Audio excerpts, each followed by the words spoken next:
Saya minta Perdana Menteri menyatakan pendirian berkenaan pendirian Kerajaan Persekutuan terhadap notis petition yang difailkan oleh Nik Elin Surina dan anaknya yang dilihat sebagai usaha untuk mencabar enakmen Kanun Jenayah Syariah 1 Kelantan 2019 serta apakah usaha yang dibuat oleh kerajaan bagi memastikan undang-undang berkaitan syariah terus terpelihara. Terima kasih. Tan Sri Speaker. Silakan Perdana Menteri. Terima kasih Gua Musang. Ketua Hakim Negara telah memberikan teguran dan dalam sistem negara kita mesti ambil pertimbangan teguran supaya kes ini dilihat sebagai suatu kes pertamanya subjudis, dibincang dari segi substantif. Keduanya, kes ini tidak terlibat soal mencabar syariah, tetapi cabar pertimbangan atau keputusan yang melibatkan kuasa persekutuan dan negeri dalam perlembagaan yang akan mereka putuskan. Dan beliau juga menegur sikap beberapa peguam yang tidak memberikan penjelasan yang adil dalam kes ini. Itu yang pertama. Yang keduanya, saya tidak ada permasalahan rakan-rakan bawa kes ini supaya rakyat memahami dan mengetahui bahawa harus ada usaha peningkatan bidang kuasa Mahkamah Syariah. Tapi saya kesal kerana ada percubaan untuk mengalih seolah-olah ini tindakan kerajaan perpaduan sekarang. Semua orang tahu kes Selangor itu tahun 2021. Dan Mahkamah Persekutuan dah dapat keputusan bahawa keputusan dibuat oleh Dewan Undangan Negeri itu bercanggah dengan perlembagaan negara. Dan saya tak dengar 1 tahun, 2 tahun yang lalu jawatankuasa ditubuhkan. Sekarang dihebohkan. Tetapi saya nak tanya, menteri-menteri, termasuk Menteri Undang-Undang dulu, dia buat apa? Ada yang katakan saya tak tahu. Bagaimana boleh seorang menteri jawab tidak tahu dalam kes yang seberat ini? Ya, saya tegaskan ini, Tan Sri Ketua. Kerana ada percubaan nak laga-lagakan seolah-olah kita menentang. Di mana yang kita tentang? Kes ini kes yang diputuskan oleh Dewan Undangan Negeri Kelantan, dicabar oleh Nik Alina yang mengatakan bertentangan dengan persekutuan. Maknanya Dewan Undangan Negeri tidak boleh berkeputusan, Parlimen tidak boleh berkeputusan, Perdana Menteri tidak boleh berkeputusan, bawa ke mahkamah. Dan sekarang ke Mahkamah Persekutuan. Bila dibawa ke Mahkamah Persekutuan? 25 Mei tahun lalu.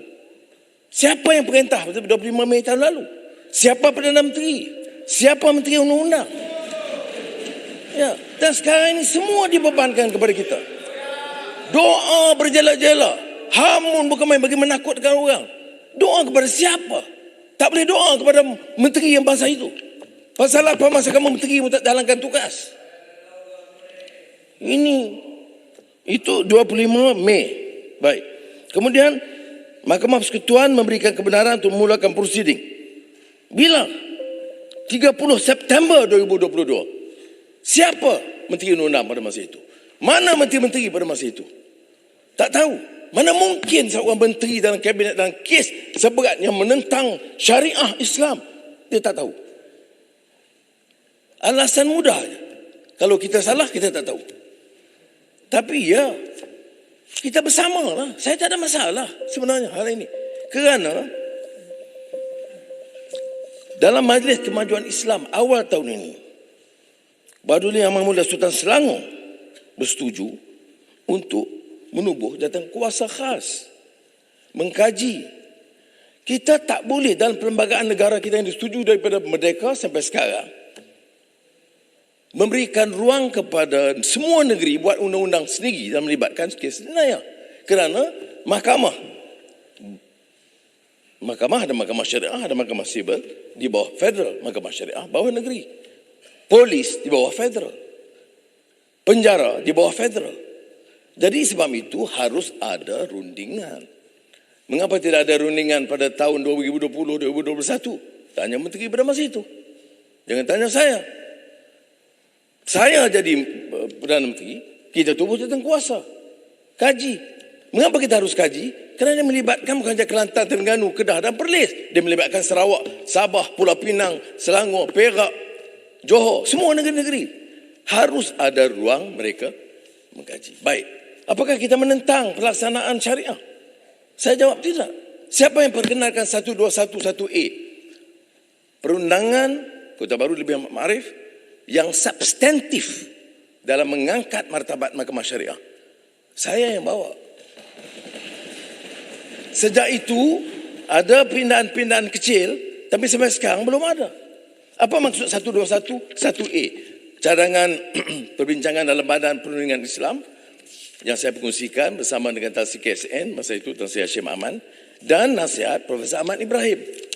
Kerana pada masa itu beberapa keputusan Mahkamah Sivil melanggar Mahkamah Syariah dan mengenepikan keputusan Mahkamah Syariah.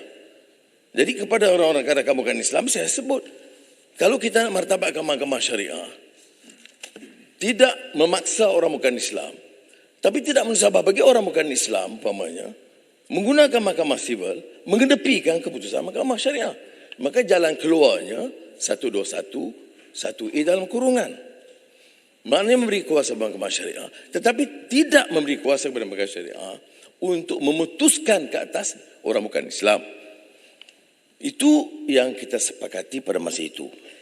Sekarang ada lagi pandangan mengatakan bahawa bentuk keputusan kuasa Mahkamah Syariah itu harus ditingkatkan.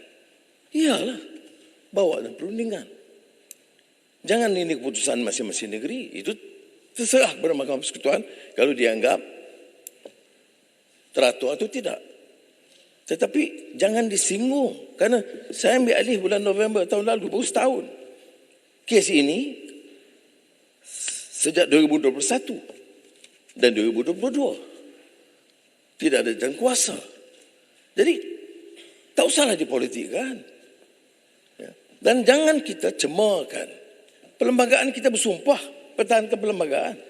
Nak pindah ada peraturan dan proses dan prosedurnya.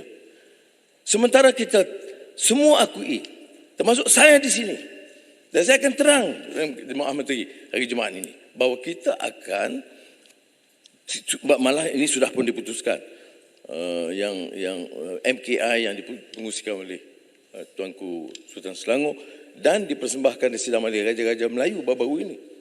Kerana setiap pindaan yang berhormat yang menyentuh soal 153 Melayu, hak keseluruhan Melayu, itu perkara 385 dalam kurungan. Kalau yang menyentuh umpamanya kuasa raja dari segi Islam, itu 382B, itu kuasa raja, atau 386C. Maknanya setelah jatuh kuasa ini tubuh, jatuh kuasa ini tubuh pun kita maklum kepada Malay Raja-Raja. Kemudian apa-apa cadangan daripada jatuh kuasa mesti dimaklum terlebih dahulu kepada Malay Raja-Raja. Dan ini dalam proses kita lakukan yang tidak dilakukan sebelumnya. Tetapi dalam ucapan termasuk di Parlimen, siapa yang mencabar syariah, bahawa kerajaan kalau gagal kita ambil alih. Mimpilah aku nak ambil alih kerajaan sekarang ni. Kerajaan sekarang sangat kuat, 2/3. Baik, kalau orang tanya dah kuat 1/2/3, mengapa tak buat? Ini yang kita lakukan. Jadi jangan saya fikir gunakan ruang mengatakan tidak ada.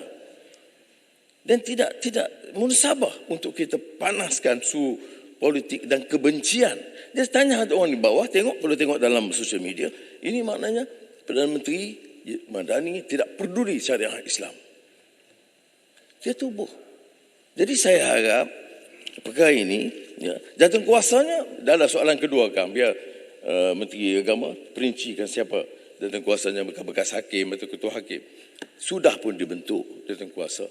Kerana tubuh jatuh kuasa pun kena maklum kepada Tuanku Sultan Selangor dan Malay Raja-Raja. Kerana hal-hal yang menyentuh soal agama ini Raja-Raja tegas.